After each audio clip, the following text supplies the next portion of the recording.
davant d'un dels exemples més esgarrifosos de com les màquines envaeixen, dominen i transformen la ciutat i converteixen les persones com alguna cosa secundària. Si no, què pensem que és això?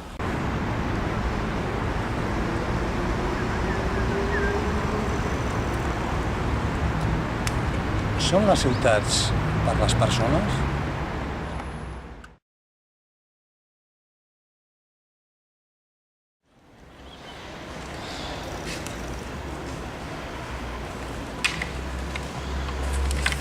Avui veurem com el cotxe transforma,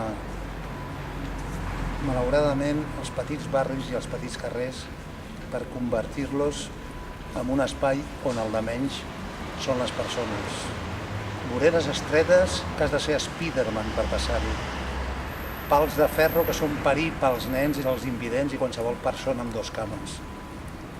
Bandes rugoses, obstacles a la calçada per detindre els cotxes.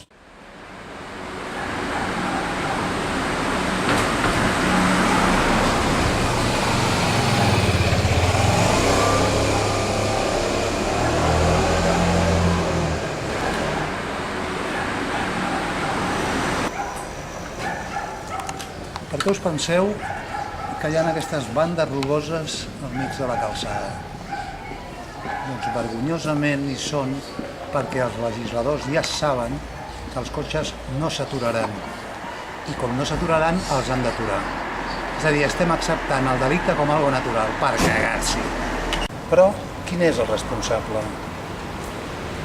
Doncs n'hi ha tres de responsables.